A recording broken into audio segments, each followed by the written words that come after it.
Florida does lose to Texas A&M on Saturday. Not a good performance for the Gators at all. Really bad offensively here. And Texas A&M game that I think you and I both thought this would be tough for the Gators. And for Florida, all of a sudden, this is a season kind of reeling out of control here with the bye week coming. And then the trip to Jacksonville to play Georgia 2 weeks from now. A lot of internet talk about McElwain here coming off the loss. I'll give you one example of that from Clay Travis on Twitter. Not because that Travis is the end-all be-all, but it kind of encapsulates what a lot of other people are saying.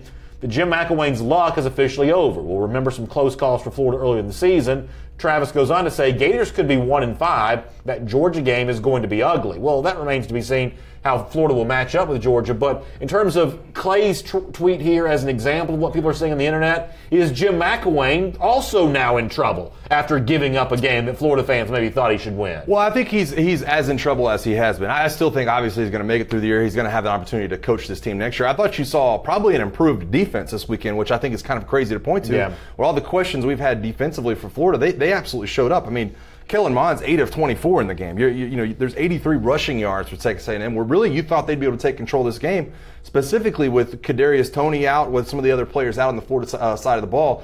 I think the criticism for me for Jim McElwain has and it will always be the same. When is he going to find the quarterback? Because Felipe Franks seemingly not the answer. 2 interceptions this past weekend, just not a good look. He didn't look like he's in rhythm. And this offense, since Jim McElwain's been there, I guess before that, since Will Muschamp's been there, has not looked like it's been in rhythm. And so I think the same questions are being asked to him that have been in the past. Obviously, this one's a black eye, but I still think he's going to be able to bounce back from that and still look good going down the stretch. As you might imagine, some of the Georgia fans starting to come out of the woodworks here a little bit on Florida. Loon Davidson says, talk about UGA national champs. Gators will get killed by UGA. Mark Chambers says, Florida orange juiced. Michael Moss pointing out there now unranked.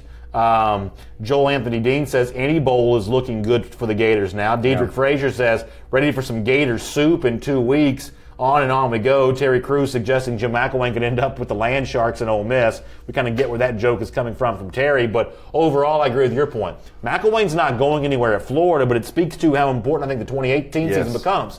And if you'll remember, not to say I told you so because I'm wrong about plenty, but back during the offseason, I said by the end of this year, I thought McElwain would be on the hot seat. Yeah. I thought Florida was going 7-5. I think they still might. I think they've got more losses coming before the season's all said and done. Now, I think McElwain's got a really good recruiting class that he's starting to build for 2018, but he needs that class. He needs Matt Corral to be the quarterback in the future.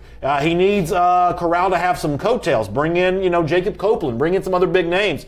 He needs to have a much more talented roster in 2018 than he currently has because Florida's problems of the moment are because of McElwain's recruiting failures in 2015 and 2016, and I can't be convinced of anything else. Well, more so than Matt Corral and Jacob Copeland, I think that what Jim McElwain needs is to find an offensive line that fits his style. I think that he really thought they would be turning a corner on the offensive line this year, and it's not like any offensive line he's ever had. They're a little bit better. But when I go back to Jim McElwain's days with me and that offensive line that he had at Alabama that he was probably having his best years, national championships, strong offensive line. You could run the game, and you didn't ask the quarterback to go win the game.